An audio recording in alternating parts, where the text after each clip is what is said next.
Hello, everybody. Hello, and welcome to another episode of Ironsworn.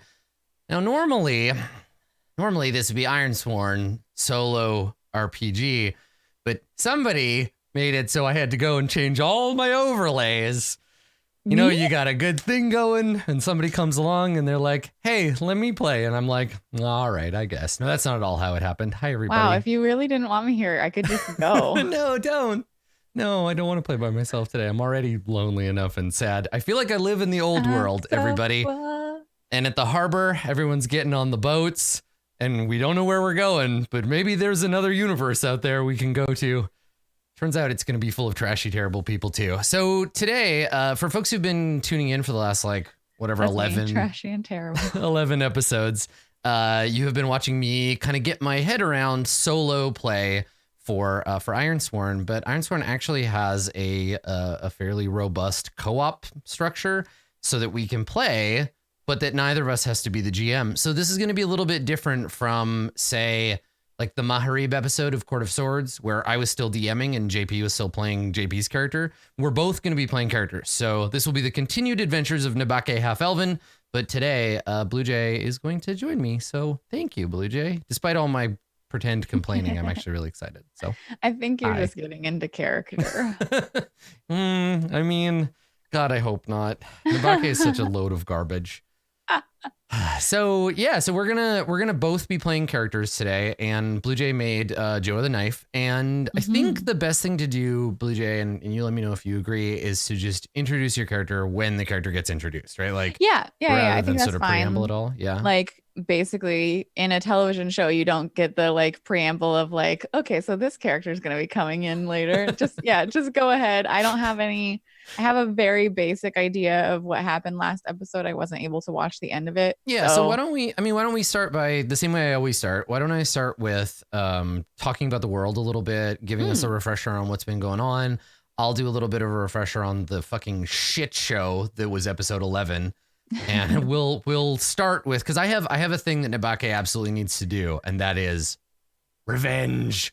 And then we'll introduce your character. We'll roll up some oracles. Bluejay and I have talked a little bit already about kind of what we see as the episode being. We've had a little creative director conversation about what we kind of think we'll see in the episode. But as always, you cannot deny the oracles. So we'll let the oracles kind of guide us through the next episode. I'm so excited for that part. You're talking about tables as setting, and this Ironsworn definitely has a ton of that. Yeah. Totally. It's pretty cool. All right, so let me get my notes here. So going over our truths, which I will adjust as we go. So our truths for this world that we've built are that we didn't come from, there's no one living that came from the old world, right? Nobody alive that we've met so far. Maybe there's some old world magic lich or something, but basically nobody from the old world still lives. We all used to live in this kind of high magic, high fantasy, glorious empire. The streets were paved with gold. We lived in massive towers of ivory and no one could touch us and everything was perfect until the sickness came. And so there was... Too real. Right? Everything was great. And then a sickness came and laid low the empire. And so most of us, most of our... were abandoned. No one walked anywhere. No one washed their hands. Toilet paper was as valuable as bonds. From everyone else. That's right. We call it the distancing. So we, to survive, humanity got on these ships and we fled to the west. Like a bunch of wimpy elves. We fled to the west. We got on our boats. We didn't actually know there was anything out there. We were just like, if we stay here, the land is poisoned. We will die. Let's go. So we got on the boats and we left. And most of us died on the way. But those of us who arrived, having shed the past places they lived, the language they spoke, the magic they performed, and the gods that they were betrayed by, they arrived and they settled on what we now call the Dead Coast, and then spread across the Ironlands over the course of 2 generations. So some precious objects from the old world were smuggled in secret and may still contain the curse. This will become relevant again when we get to the end of this bit, when we talk about the last episode. But basically what we found here to make up for all that we had lost in technology, right? All of our ancient, Roman Empire style stuff, we found iron. And iron has, as we have learned to shape and mold it into weapons to allow us to survive in this place, so too have we been shaped by the iron, giving up our magic, giving up our history, and becoming instead violent, clannish, and deadly. Which isn't to say we weren't that before. It was just we had one empire. So the people that know how to make iron into weapons, know how to do things with iron, they are called the Ironsmiths. They are a sort of cultish group of connected craftspeople, maguses, and what have you. They wear masks. They go around in secret. They have a guild, and they control society, but they remain outside of it. Iron itself is the remnants of the great wars between the gods that used to live here. They're not our gods, and they're all dead now because they killed each other in a terrible war. But their weapons and armor and what have you have been scattered throughout this land. We haven't seen any of the big ones yet, right? Like we haven't seen a city built in a helm or like an enormous sword sticking out of the ground. But that's because we're out in the hinterlands. So that's what iron is in this world. Those who swear oaths upon iron are bound by it. It is magical in that way. And people who do that, they are called Ironsworn. And that's us. So let's see, what else? We don't really have a religion. There's a lot of superstition in this world. There are trolls, which are gangly, blue-skinned, kind of like Yeti creatures. They are deeply devout and they worship the ghosts of the old gods. And there's also the firstborn. The firstborn, which humans call elves, are also a species of this place, but they have they've kind of gone into, after the gods all died off, they also themselves have started to become wan, and they have died off as well. The world is covered in monsters and creatures and ghosts and bad things that are sticking around after the War of the Gods, and some of those bad creatures are named Nibake. So we're gonna pick up with session 12, which follows Nibake out of her last misadventure, which I titled Session 11. You can't put it back in the box. And right now, Nibake and her mammoth companion, Kudan, have come to the city of Anuna, and we have been trying over these last few episodes to get in good with Maya, who is a merchant princess of Anuna. There are a bunch of them, and they control the town, and I really like her, and I just want her to love me. And I was working for her assistant, Kaivan, doing jobs for him. He's this fancy, rich old guy. And I went to get an artifact from Griff, a black market trader. And when I brought it back to Kaivan, we opened the box and things went bad. So opening the box killed off Kaivan. He opened the box and it turned him to a pile of dust and bones. And everyone is going to think that it was Nibake's fault. So, of course, the only correct thing to do is vengeance. Now, normally I would take some time to like sojourn and recover, because if you look at my character sheet, Nibake is in rough shape right now. I believe I have 4 health, 1 spirit, and 3 supply, plus 1 momentum. But I'm gonna forgo all that, and I'm gonna go and attempt to get some revenge. So the way we're going to start today's episode is with that very thing. So I think we open on the streets of Anuna. We see Griff's shop, right? Sitting there on the street. Probably there's a sign over it that says something like Griff's Curiosities or Griff's Antiquities or something. And in the window, first, we see all of these kind of delicate gold and bronze work objects, maybe like a clockwork bird. We see an hourglass, kind of these things that would be seen as unusual, maybe artifacts of the old world, maybe replicas made in this one. And in that reflection of the shop window, we see a very angry, kind of dirty, disheveled looking Nibake, spear in hand, because nobody between where I was and where I am had an opportunity to be like, Nibake, this is a bad idea. So we see her face. Same day. This is literally like right afterwards. I was just like, oh, hell no. I will not be blamed for this horse shit. So I storm, spear in hand, hulata readied. I storm over to Griff's and I literally like kick the door in, even though like I could just open it. I kick the door in and I storm in. And I'm probably shouting like, Griff, you motherfucker, get out here. And I'm looking around for him. And I probably like angrily knock something off a shelf, and the door opens to the back, and we see Griff come out, and he's already got his hands up. He knows what's about to happen here. So he comes out and he says, he's like, whoa there, kid. Whoa, hang on.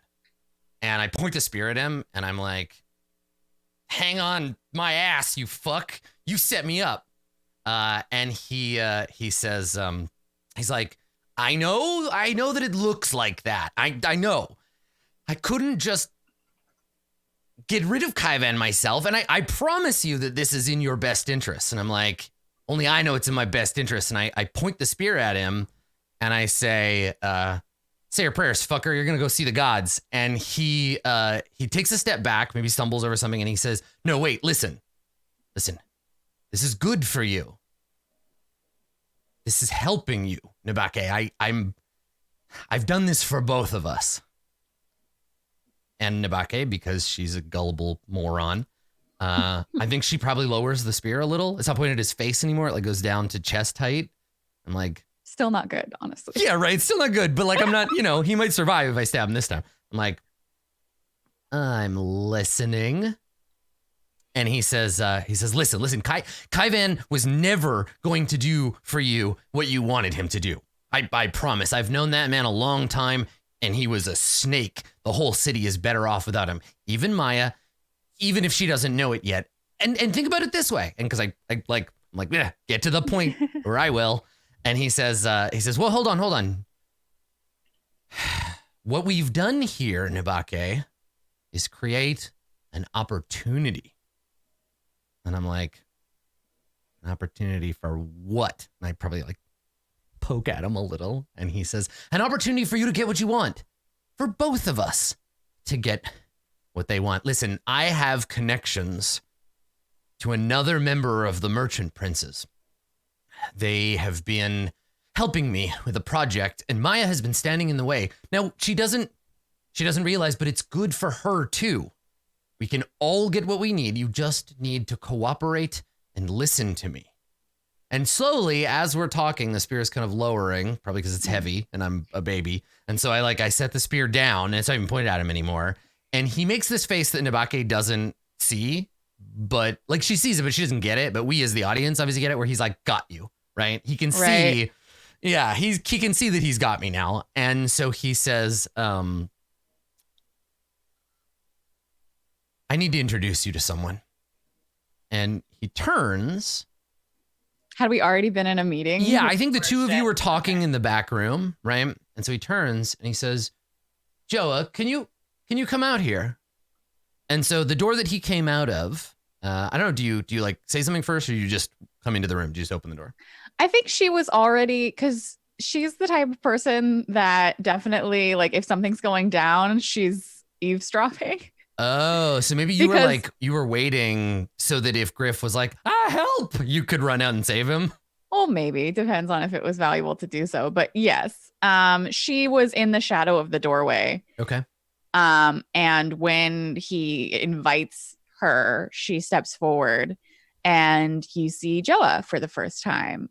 Joa is probably tall to average height for a woman. She has very long, kind of halfway between blonde and brown hair. It's very messy and dirty. It's down, which I think, I'm not 100% certain, but I think in this town, like you were talking about how Maya and the people who have status, like keep their hair wrapped. Important people don't show their hair in public. Only filthy, flea-bitten animals like you and me do. Yeah, well, that's a thing. So she has her hair down, and it's, think Lagertha in Vikings for the like braided on the side, like tufted and messy and kind of like almost half dreads, because like it's just hair. She also has a bunch of like different like things braided into it. And if you were paying attention, you might notice that they're very carefully placed so that they won't hit each other and make noise. She is probably like wearing just generic, like I am a person who fights clothes. I don't know what Nabake wears. We probably don't have like a ton of metal armor around. So maybe like having iron, and I think like there There's are. a asset that is like iron armor. Yeah, exactly. So in this game, armor isn't like a thing unless it's an asset, really. So yeah, I hadn't really envisioned Nabake wearing any armor. I think she's like, well, if I get stabbed, I get stabbed. Well, probably at most it's like clothing made out of leather that is a little bit harder to stab you through. Yeah, we got cow analogs here for sure. Yeah. And I don't know, I'm envisioning that like you can see her arms. I don't know if it's like cold here or I assume that it's like on the, again, I think probably being Canadian, I just assume that it's on the cold end of things. Of course you do. But they're in the summer, there are hot days for sure. Okay, so maybe she has a leather like shirt vest situation, and then she has bracers that are like, so it's basically like a half sleeve look. So her shoulders, it's like the cold shoulder look. But you can see on her upper arms that she has like runes scarred into her skin. Damn. And like some places where there's like an empty spot as though, like this is unfinished. And she has a dagger on her belt, and she walks forward into the light. Tell me more about the dagger. Is it like, because I feel like Nabake gets a look at you, right? Kind of like internalizes like, is this person a threat? Will this person sleep with me? How can this person benefit me in some meaningful way? But I think seeing a weapon, like, is it clear that you're also Ironsworn? Do you wear your knife like in a position of like everybody can see it, or is it downplayed? I think that there's situations where either one would be present, and Joa is really good at reading the room, but right now she knows Griff and she wouldn't have taken the chance to hide it, and also like knowing that she's being introduced to someone who's obviously hot-headed, having the weapon out there to be like, I'm not just like someone you could walk over, would probably be her instinct. Her face doesn't really give anything away if Nabake is looking for like, is this someone I should stab or sleep with? Are you like, trying to do is there a specific like, are you putting forth a persona? Like, do you want me to think a certain thing when I see you, or like anybody, or is it just like you'll figure it out as you figure it out? Carefully is not putting forward, like she's very carefully trying to keep her face blank. So if that is like a role to like, no, I mean, I think if you're just neutral, you're not trying to like impress or intimidate me. No, when not you come, yet. so you come in. So Griff says, and you can definitely see that it's an iron weapon. By the way. Yeah. So I see that, and I look at you, and Griff says, Joa, could you come in here? And then you come in the back. I look at you, and I look at Griff. I'm like, who's this dildo? Narrowed eyes. And so Griff says, this Nabake is Joa of the knife. And I kind of look at you, and this time I don't say anything shitty, because I'm like, okay, all right. I look at the knife, I look at you, and I'm like, all right, that's kind of cool, I guess. Do you say that out loud? No, I don't say anything. I give you that face. I'm just like, all right, you've passed the first test. Nabake is absolutely the kind of person where if she saw somebody wearing a Misfits t-shirt, she'd be like, name 6 Misfits songs. Yeah, okay. She's that asshole. So she sees the knife and she's like, all right, you're playing it cool. I understand. And after very coolly and edgily like exiting the doorway from the shadows and like getting the like first impressions moment, Joa would step forward to be probably just out of easy spear thrust range, because I definitely look at my spear to see if you look at it, right? Like I'm holding it, I look at you and I'm like, I give you an up nod, and then I look at the spear. Do you say anything, or do you even glance at it? I'm taking in Nabake like as a whole. Can you give me a quick rundown of what Nabake looks like? Because I don't think the way I envisioned Nabake, and this might be different from how I originally described her, but because my idea of her has shifted over time, because that's what happens, and also fan art is a thing. So she is of average height. She's kind of scrawny, like she's malnourished, or maybe that's just how she is.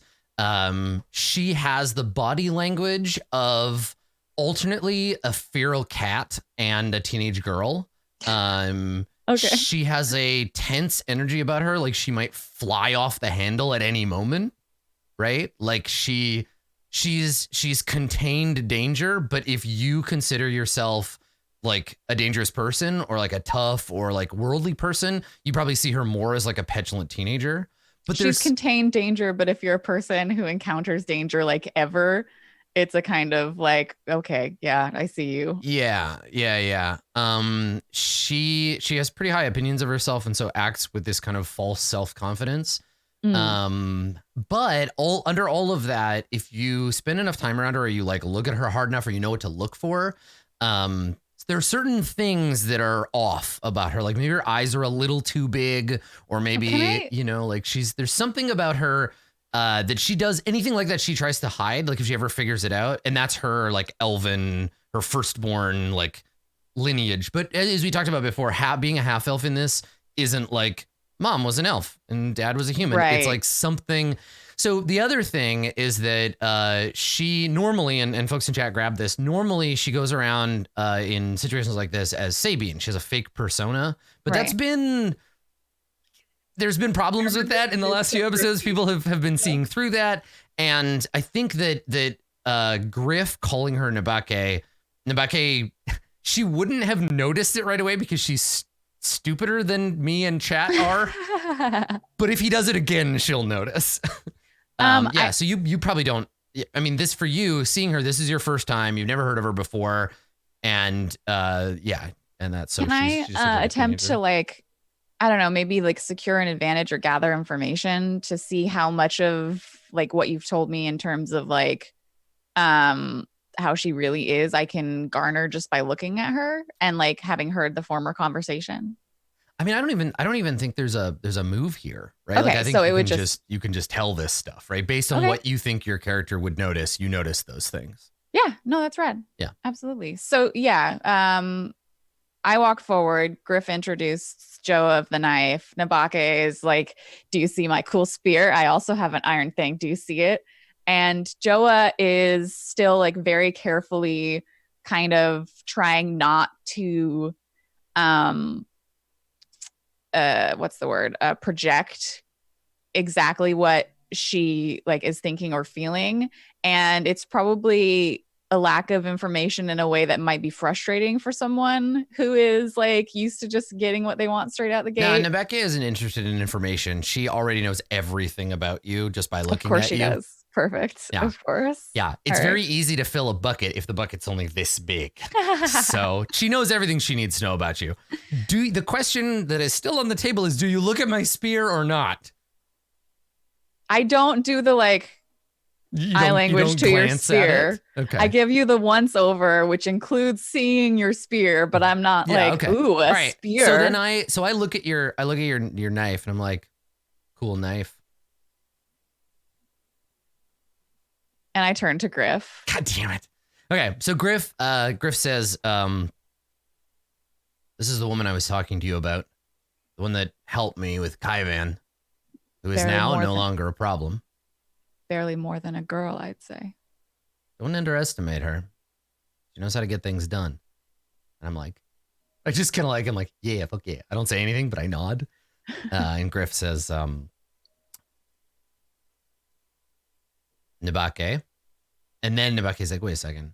I think she literally like counts on one hand, and you don't know what she's counting, but she has a really hard time keeping track of who knows her as who. Wait a second. Should I be mad about this? Did I introduce myself as? So I'm like not paying attention to this bit.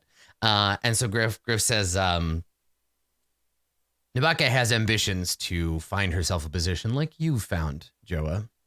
She hopes to work for Maya. And with Kaivan out of the way, that's now a real possibility for our young spear fighter here. But first, the business that you and I discussed. Nabake, Joa is in the employ of one of the merchant princes, a close friend of mine. We have some projects we've been working on together, and I thought maybe the two of you could mutually benefit from some cooperation. And I make a face and I say, I don't cooperate with nobody. And I look at you like, so suck on that. Well, if you wish to be taken down for Kaivan's untimely death, then certainly you could just walk away or try and kill Griff, but And she does this like, And I turn back and look at you and I'm like, we just met, so I'm going to assume you're not threatening me, because if you were threatening me, I'd have to point out you just got a little knife. I've got a spear, which is basically a knife on the end of a stick. So checkmate on that one. But we're all being civilized here, right, Griff?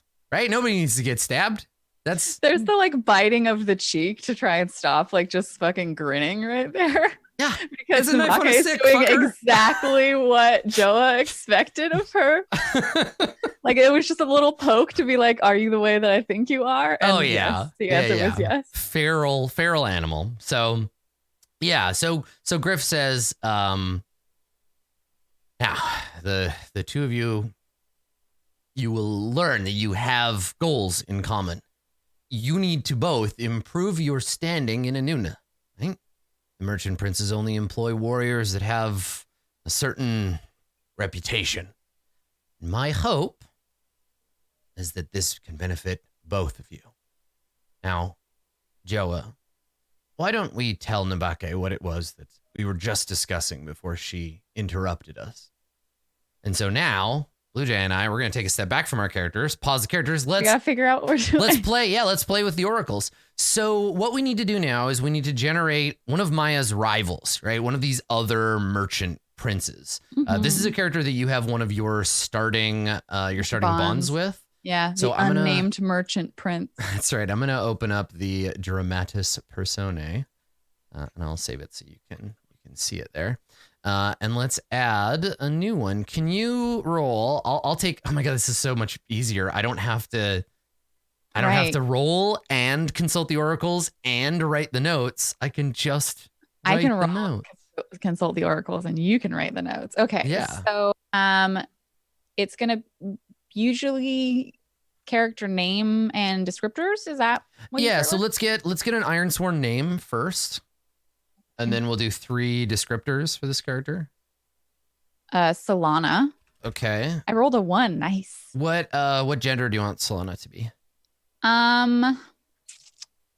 We haven't had any non-binary characters in a while since I killed the last one. So that might be good. That's great. Yeah, non-binary is great. Okay. I was just have this like mental thing of any name that ends in an A. I'm like, this is a woman. Yeah, but it's really, I don't want to go into the required linguistics conversation that would be, but yes, different languages use A to indicate, like in Japanese, if your name ends with ko, you're probably a woman, but that's because Japanese infantilizes women and the character ko is child.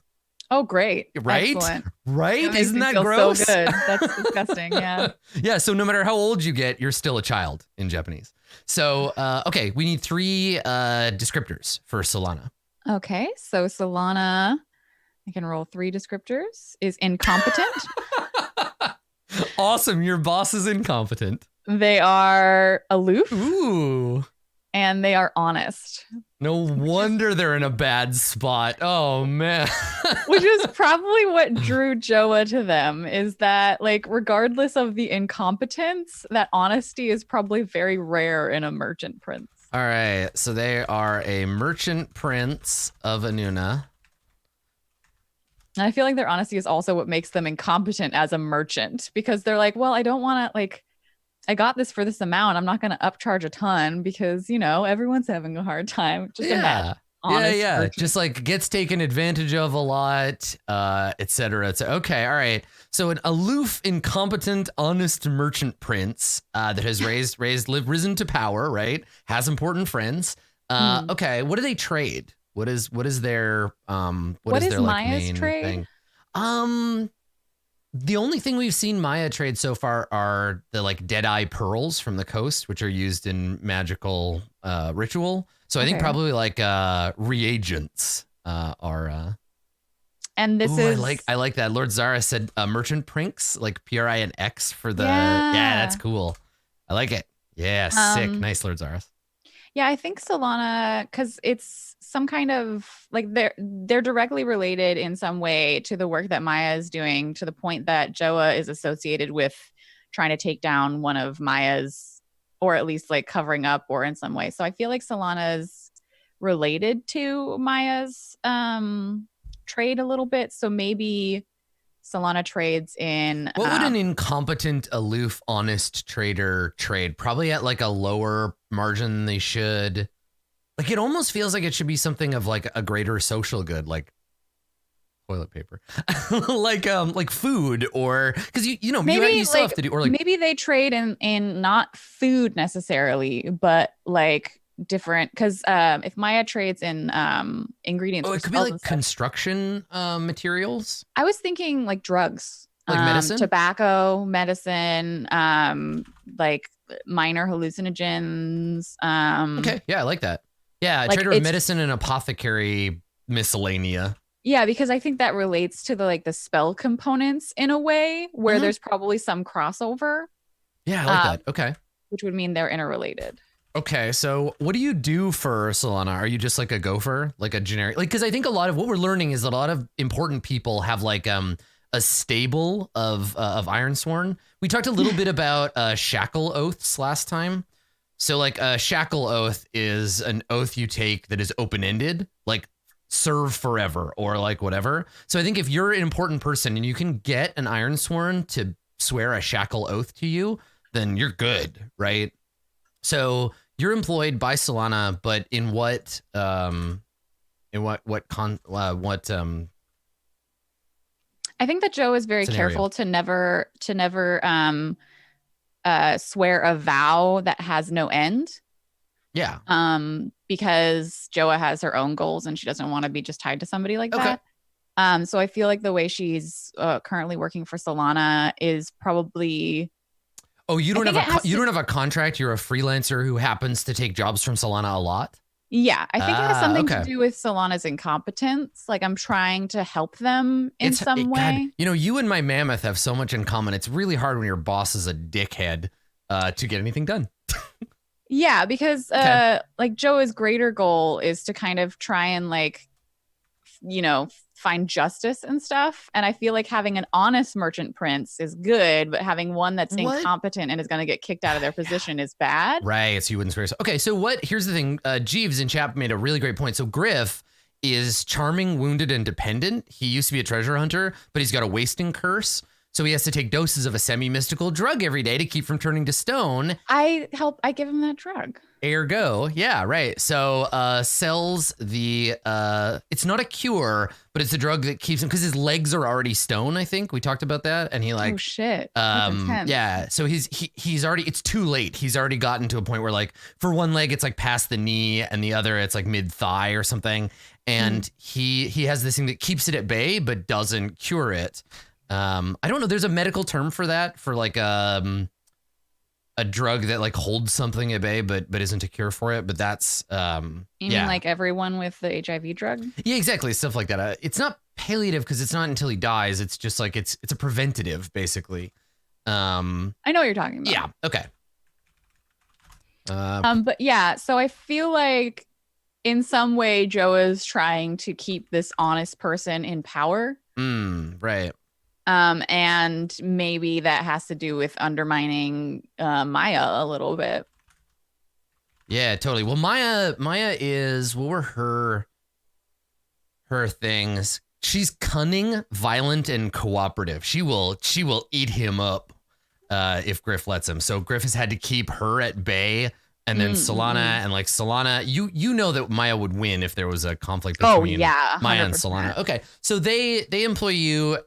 You are less connected to them than maybe a normal like Ironsworn might be a shackled sworn. But yeah, okay, all right, cool.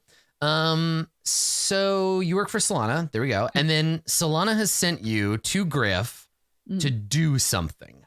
So now there's another oracle. An oracle for this? Yeah. So let me pop this open.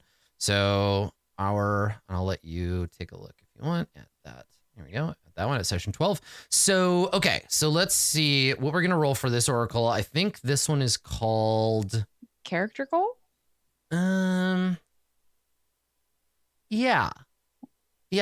Okay. So what is roll one of those. We'll figure it out. Okay.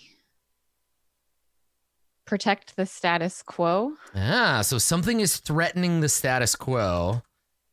and you and I need to protect it. We need to stop. So what? I guess we need to determine what is the normal thing that is being threatened. Maya is starting to deal in more like drugs and medicine, like starting to cross over into Solana's market, and Solana, being incompetent, is having a hard time dealing with that just business wise.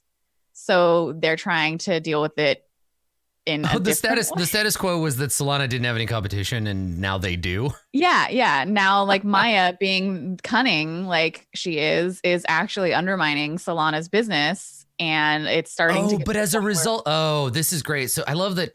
God, and this is what happens. Solana is actually like a legitimately decent person. If Maya takes over the medicine trade, tons of people are going to die because they can't afford medicine. And Maya will use that to her advantage, and Solana doesn't want that because that's an unjust thing to let happen.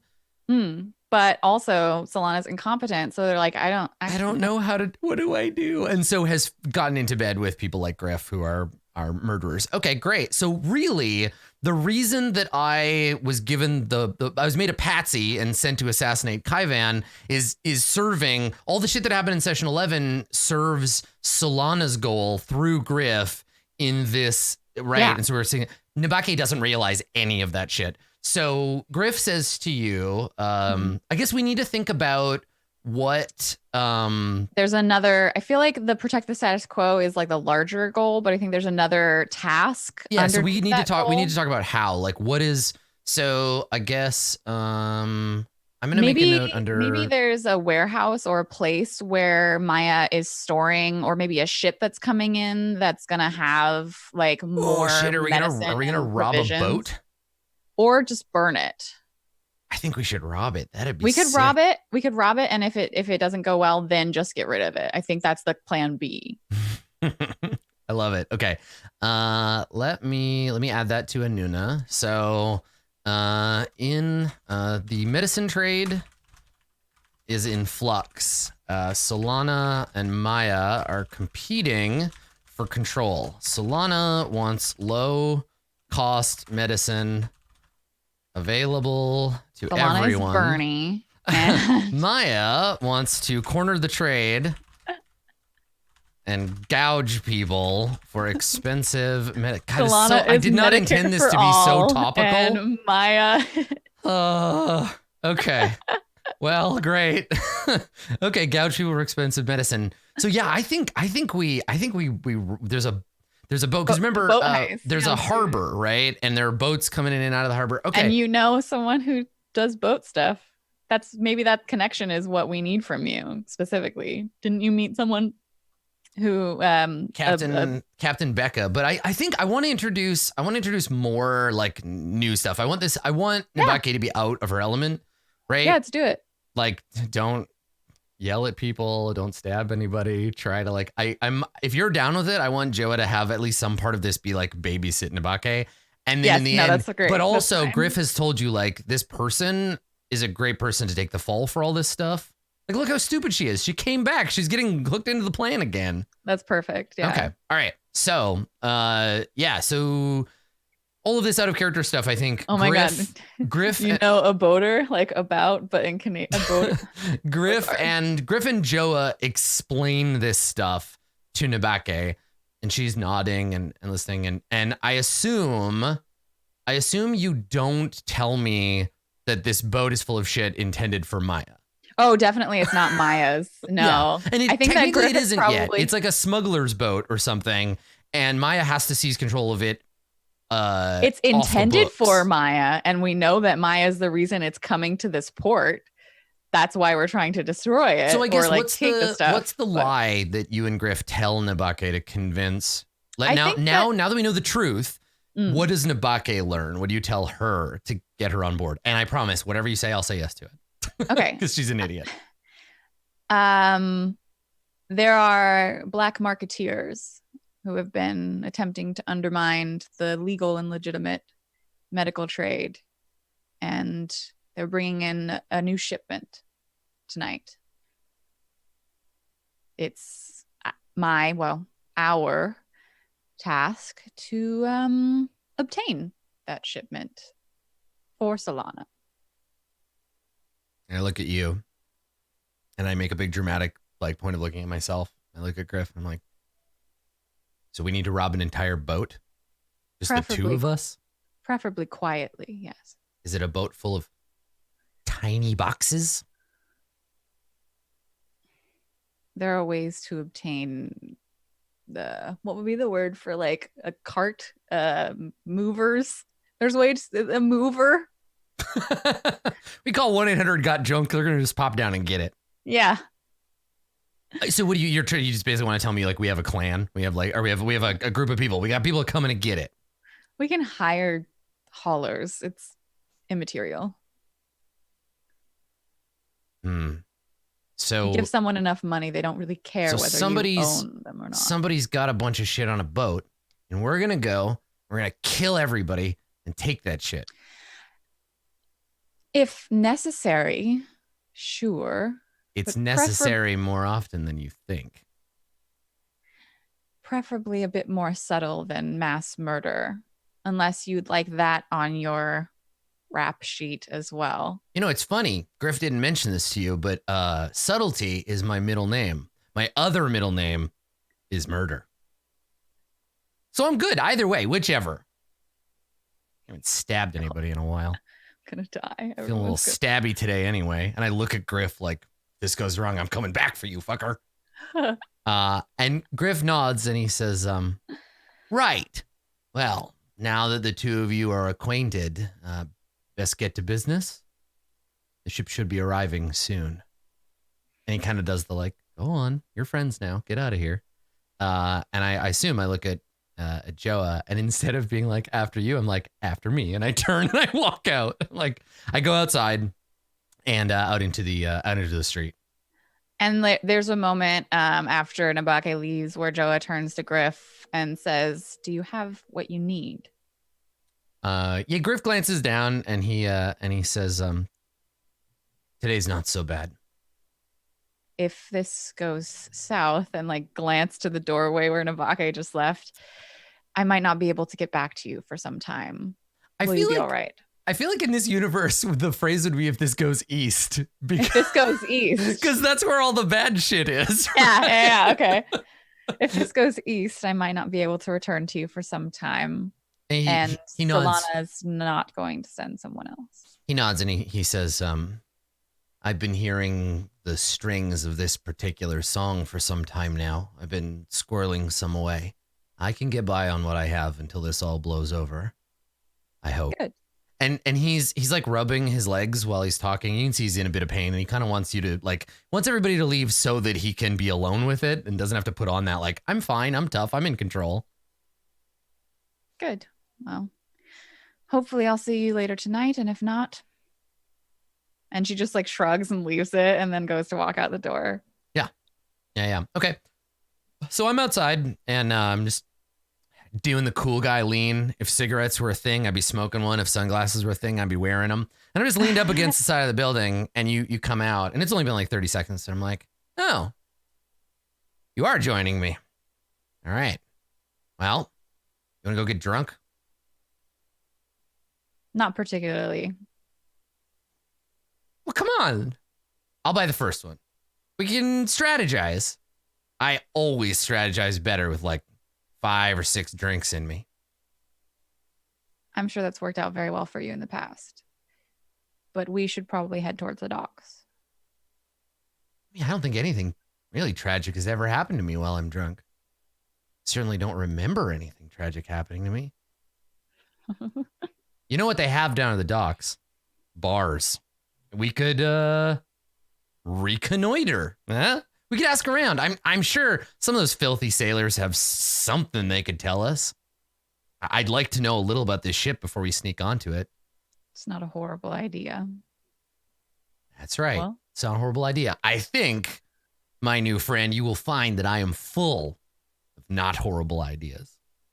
Joa, like, it's a movement that you know is more like unconscious than conscious, but she's just like has her hand on her belt hilt, her knife, and is just like rubbing the top you can see that the iron there is like shiny because she like instinctively just rubs the top of the hilt of her knife like over and over, and then she's like, all right, well, is there any place where your actions would be less suspicious? Or I just look around. I'm like, this whole place is fucking suspicious. Nobody cares. I've been trying to make a scene for days and no one seems capable of noticing me. And as somebody walks by, I just shout at them. I'm like, hey, you. And they just walk by, like they pull up their coat and like walk by. And I'm like, see, I'm basically invisible. Subtlety. Come on. I know a place. And so I just like, head down towards the river docks. Okay. And so I think what I want to do is like drink a bunch and try to maybe recover some of my spirit before we get into this situation. But while I'm doing that, I'm going to be gathering. If you want to gather information, yes. that'd be sick. So I'm going to use your like loud, boisterous drinking and etc. to cover for my like actual information gathering. Yeah. Okay. So do you want to, all right, I guess here, let me make some notes at the beginning of the episode. So, okay. So intending to murder Griff, that bastard, I ended up meeting Joa. While you write this down, I'm going to get more coffee. Okay. I ended up meeting Joa the Knife, some Ironsworn working for another big deal merchant. Griff says Joa and I need to rob a boat, and if we do, that'll prove to Maya that I'm worth taking seriously. Joa seems like a real asshat, but that's okay. I just need her around to take the hits for me. We're going to a bar to get drunk or get some information or both or something. Okay. All right. So we're both gonna have some rolls here. Okay. Do you want let me roll? Let me roll to get drunk first. Because either you're gonna help or hinder. I'll either help or get in your way. So okay. So what I'm gonna do is I'm gonna roll the. What is this? Is this sojourn? Spend time in a community seeking assistance. Sort of. I think that's. What are the results of that? I'm not. Yeah, you clear, condition, recover, provide aid. So I feel like sojourn is what you're doing. Yeah, I'm seeking assistance. I'm seeking emotional and mental succor. Is this the inciting incident? Should I have made a roll for? Oh yeah, you gotta swear. I think you would have sworn already, but yeah, this is your oath. Oh, and I need to do one too. So maybe halfway there, I'm like, wait, shit. I completely forgot. We need to swear an oath. It's very important because if we don't, we won't get any experience points. If we don't, then my grandmother said if it's worth doing, it's anyway, whatever. It's just what's done. So, you like need some iron to swear on, or cause like, I guess you could borrow my spear if you want, or if you'd follow me, I have a place for this. Baby.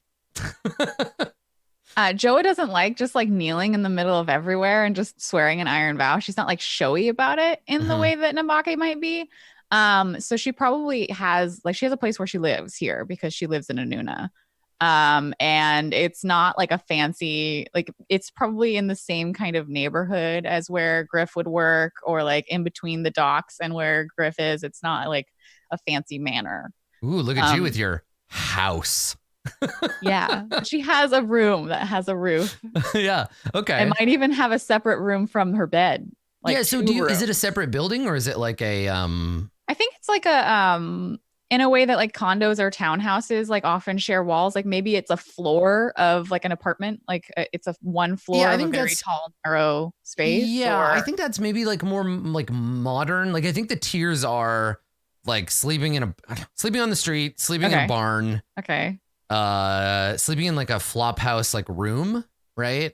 Where you like have everybody's like just bunks, in a big room, like a hostel. Yeah, or not even like it's just a room in an inn that is huge, and you just put it's just you're inside instead of outside, so you put your bed down and that's it. Okay. Then like a smaller shared room with less people, then a room on your own in an inn, and then probably there are like, I don't know if there'd be like tenements, like permanent versions of that. I guess that's what an inn is. Like you could have a room in an inn that you're like, I have paid for a year of this room. I feel like there's like non-inn like tenements as well. Like I think that's like the step up from like just having a room at a random inn. That feels a little too urban for Anuna, because Anuna is a town. It less? Okay, Yeah. I don't know.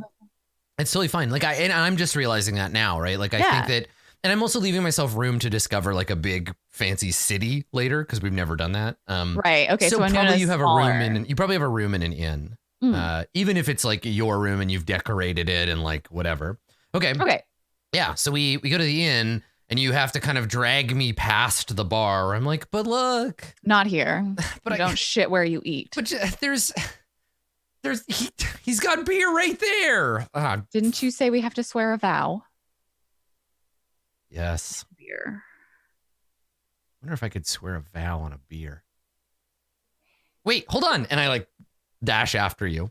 Yeah. So whatever room she has, like it's probably small. There's like a table desk and like a bed. Because it's colder here, the rooms might have like fireplace. Yeah, okay. Not sure. And just, wood, maybe the outside walls of the building are stone. I don't know if you've described like how things are built here, but I think stone is pretty common. And she has a like people who have like a tarot like something they lay down, like a bandana size thing that they lay down for tarot. She has like something that's very obviously like a ritualistic item. This like mat, like maybe made from reeds and then covered in fabric. It's obviously very old, and she like brings it out rolled from under her bed and then like unrolls it and goes to kneel on it with her knife finally out of the sheath in her hands. And it is made of iron, and it has probably like some kind of leather straps around the hilt where you'd hold it to make it more comfortable. And iron is usually like a darker gray, right? Yeah, iron in this universe, in the world that I've put together here, iron is like a it's not literally iron. It's like more like steel. It's like a magical metal that we make weapons and armor out of. So it can look kind of whatever you want. I imagine you can treat it so it could have like a sheen on the surface, or it could be like darker or whatever. You can describe it however you want. Imagine this looks like Damascus steel. Yeah. And it also has similar runes to the ones that are in Joa's skin on the blade. Okay. So while you're doing this, Nabake is walking around the room looking at and touching all your stuff and only slightly moving everything. So like she'll pick something up and look at it and be like, huh, and then put it back slightly in the wrong place. And she's doing this and she's trying really hard to make it look like she's not watching you, but she's not doing a very good job. So I'm doing a lot of like, oh, cool. And like, I'm trying not to seem impressed, but I think you can tell that Nabake is curious and maybe looking to be invited, to be allowed to like actually pay attention. I don't think that she's going to invite you. Is the vow something that like, if you swear a vow to someone or with someone, do I have to swear it with you? Or is it always like to myself? I mean, I don't really know, because Nabake has been alone, but for her, she's, as with everything else, she's pretty irreverent. So she, as long as her skin is touching iron and she's like, I promise to kill the troll that lives in the woods. Amen. Right. Okay. Like, I think, and she get like, literally, she was in the street. She was just going to be like, let's just stop here. Let's touch the spear together. And it'll be like 1, 2, 3, 4. I declare a thumb war. There you go. Oath's done. Let's go. All this Joa ritual. Is so not like that. Yeah. All this ritual behavior is really interesting to Nabake, even though she would never admit to being interested. So I think eventually her curiosity gets the better of her, and she turns and she watches you perform your swearing. So what does it look like when you swear an oath? Because remember, the oath isn't it's not like a binding contract between two people. It's a contract between the Ironsworn and the universe, right? Okay. It's like we're making these semi-religious reassurances to the world that we are going to do a thing. It's a little chaos magic, right? It's a little like I make a ritual of this because I swear to do it. Right. And while there's no punishment if I don't outside, the punishment is my own failure internally, right? So and everybody does it different. Joa takes off her boots and she kneels on the mat that she's laid down, probably in front of the fireplace, even though there's no fire right now because she wasn't here. Yeah. And she takes her knife from her belt and she very like quickly like just stabs the pad of her thumb. And then she runs it over the runes on the blade as she like holds it in her other hand. And when she does that, there's like a weird whispering, like susurrus noise that Nabake would hear but not understand. It's like do I not understand it because it's in a language I don't speak, or is it just like sounds like language but is magic? It sounds like you're hearing language from another room that you don't understand, but really no one can understand it except for Joa. Nabake's only response to this is to look at her spear disappointedly. Like she looks at Hulata and she thinks, why don't you do that, stupid spear? And then turns back to watch the show. And then I think that, I don't know if would you say it out loud? Like what exactly is the vow we're making here? It's to rob the boat. Right? Like we will, I think because we're both going to swear the same vow. The oath is to do what we said we would do for Griff, right? Go to the, like, retrieve the medicine from the boat, right? Or how do you want to phrase it? Because this will color the episode. Is our goal to liberate the medicine from the people that currently have it? Is it to actually get it from the boat to another place? Like, what's the job? I think that Joa kind of understanding the larger picture here is like, her vow is to restore the status quo and get this medicine to the people who need it. Okay. Whereas Nabake's might be like, my goal's rob a fucking boat. Oh, that's true. We don't necessarily have to. Okay, yes, that makes complete sense. Okay, so we're both going to, and we'll talk about mine in a second. And I guess for indicating who's making these rolls, I'll put N roll for Nabake and J - roll for you. Okay. So that I can later, if I need to, tell whose role is what. Okay. All right. So what do you want your vow? How do you want to phrase it? What is Joa swearing to do? Joa is swearing to restore the status quo and get this medicine to the people who need it. Okay. And in her mind, the people who need it is Solana and the people that Solana will hand it to. Right. Solana distributes them, but by getting the medicine to Solana, you know that they will end up in the hands of. Whereas if Maya were to get it, which I haven't mentioned to Nabake, I don't believe, whether it's true or not, that would happen. Nice. I like it. And this serves your greater goal too, right? Like, yes. Yeah. Okay, cool. God, it's like Joa is like a character who's good at this game and Nabake is a fucking trash fire moron. Okay. All right. So, make your roll to swear your vow. So is that a move? Yes. Yeah. There's a move. It's under, quest moves. Okay, swear an iron vow. Swear an iron vow. That's right. Okay, then roll plus heart. If you make this vow to a person or community with whom you share a bond, add +1. You do, because you're swearing it to Solana. Yeah, I'm working for Solana's benefit, so I will add +1, and then let me make sure that my asset doesn't do anything here. No, that's for gather information. Okay. Yeah, now someone in chat, Cracked Ozzy was saying that there might be an alternate like co-op, like I might not have to swear the vow. Let me check on the co-op version of this. I mean, either way, you can go ahead and roll. Okay. I'm gonna look up swear an iron vow and we'll see if it says anything about that. I clicked. There we go. Others can assist with aid your ally, but you're swearing different oaths. Okay, all right. All right, well, I swore my vow and I got a strong hit. Okay. So on a strong hit, you are emboldened and it is clear what you must do next. Take +2 momentum. So I will... Nice. I actually do think I'm going to swear a slightly different vow. Oh, that's great. God, Yeah. this feels like the beginning of every game of Burning Wheel, where it's like, that's a nice belief, and I'm going to piggyback on that, but I'm going to angle it differently. Is there, I think it makes sense. Is there for us a both thing like when you swear a vow, I put it here, troublesome, dangerous, etc. Like, where is that? We just get to decide. So Okay. yours might be easier or more difficult than mine because of what you want. So let's talk first about, the vow. So what do you think? Is it troublesome? I think it feels dangerous to me. It doesn't feel formidable necessarily. Okay. Yeah. Dangerous works for me. Okay. So the vows, all the progress moves, the difficulty of them indicates how many you check every time you make progress on that vow. Okay. Okay. I'm looking up those vows moves as well. Okay. So a strong hit. And then you also get what? +1 momentum? +2. +2. Hot damn. What does that look like? Because it says you get insight, right?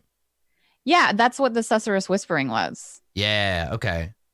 Do you speak? Do you speak to the blade? Do you like? What does this look like for us outside?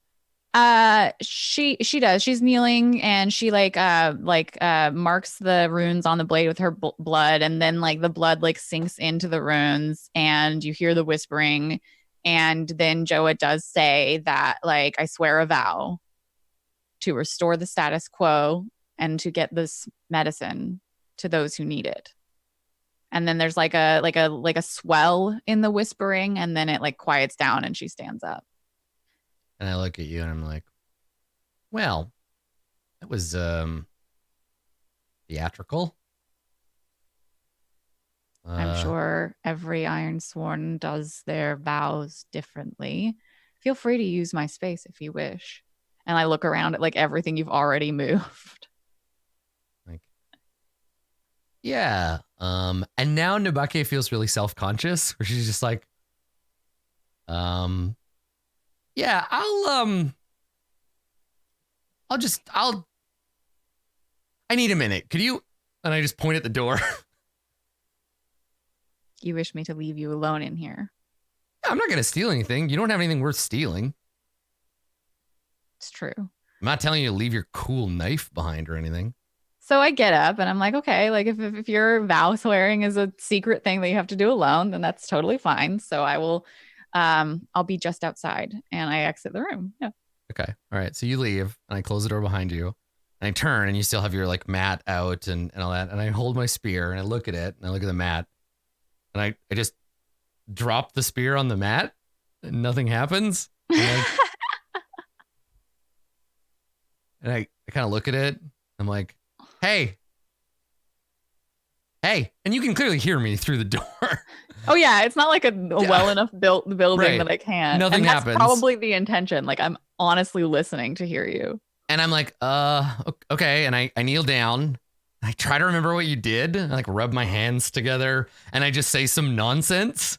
I'm just like, Klatu, Barada, Nikto. And like nothing happens. I just look around. I'm like, this is dumb. This is dumb and you're dumb. I hate this.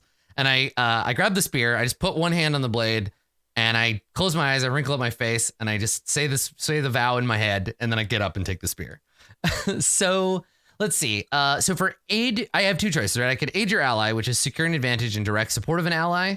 If they score a hit, they, instead of you, can take the benefits of the move.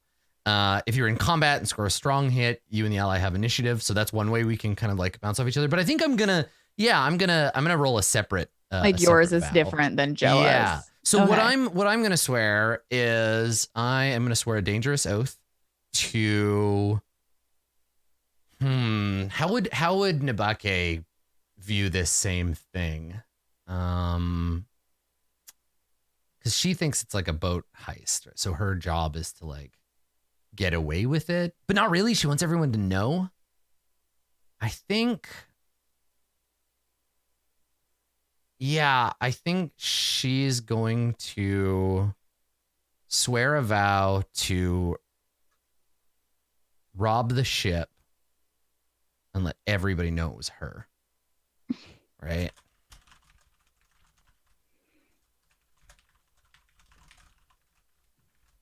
Because she wants Maya to know. She doesn't know it's Maya's God, boat. oh no. Right? She doesn't know it's Maya's boat, right? And she was just told. And then Maya's gonna know that. Right. Nabake's I want boat. Maya to find out. Because so when I meet with Maya and Maya's like, there was a boat full of supplies in the harbor the other day. Do you know anything about that? And I'll be like, hell yeah, baby, that was me. I did that. I burned that boat down. I stole everything off of it. Me alone. And Maya's gonna be like, you fucking idiot. Okay. Oh All my right. God, I love it. I love it so much. So that's I'm gonna swear a vow for that. Okay. I hope you fuck it up. Okay. I mean, I hope you do so well. Thank you. Yeah. I mean, you need my help. It's true. Right now. All right, here we go. I'm gonna make the move. I'm gonna swear an iron vow. And I don't have a bond with anyone, so I'm rolling with my worst stat. Sick. Go. Hey, weak hit. The only kind I can get. Jesus Christ. Whew. God, I rolled a 2. Thank goodness for that 1. Holy. All right. On a weak hit, you're determined to begin your quest with more questions than answers. That makes sense. I am operating from a place of deep ignorance. Yep. Okay, so it's a dangerous quest. I got +1 momentum. Now I come outside, having sworn the oath, and I come out, and I'm like talking to my spear. I'm like, yes, I agree. That is a good plan. And I come out and I nod and I'm like, yeah, it went totally the same as yours. So I'm ready too now. Who resides in your spear? Like a lightning guy. I don't know, whatever. Let's go. I like walk past you. She actually like smiles at you. And it's very much like she's laughing at you and not with you. Oh, yeah. Yeah, that's fine. That's totally fine. Okay. All right. So let's see. Yeah, in terms of the strong hit, I think that her yeah, that's right. Yeah. Clear what you must do next. I don't know if where would the Oracle thing be if I wanted to ask the Oracle, clear what you must do next? What is that? So it's up to you. You could just decide, right, as the GM for the group, or you could theoretically roll on an Oracle, but it might introduce, for you, you can just say the smartest next step is this thing. Oh yeah, but where would you get if it's clear what you should do next, and if it's not ask the Oracle, which place, what sheet, what? I mean, the Oracles are the only GM stand-in thing. Otherwise, it's up to you. So. Nabake, this could just translate into Joa telling Nabake, all right, this is where we have to start, right? And that's just you, knowing that as the GM and saying it through your character. Yeah, I think that when she consulted her blade, the what she heard back from it and what she's emboldened by and clear what you should do next is that sometimes the footsteps of the ignorant lead to the place you wish to go. And so she's like, all right, Nabake, you go. We'll figure this out. I'm not 100% certain this isn't the way that Joa would usually do things, but she's willing to give a suspension of disbelief because her blade told her hey, maybe sometimes, things work out. Yeah, I like it. Okay. All right. So now that we've sworn our oaths, I'm like, let's go. Let's go down to the docks. Let's go to the bar. I'm going to get some drinks and ply the crowd. You can skulk around in the shadows, I guess. You seem to be really good at that. So, I don't know, just keep being a rude eavesdropper. Everything will work out fine. To the pub. And away we go. Okay.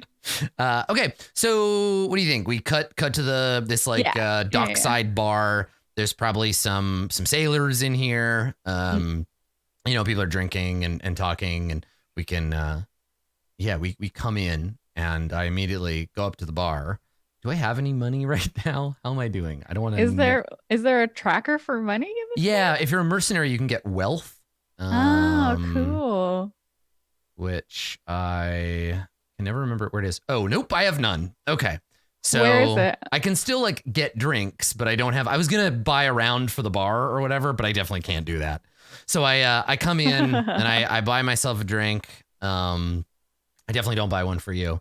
And I am going to sojourn while you do productive things. So let me do that. Yeah, because back to what we were before the vow. Yes. Your success or failure could affect mine.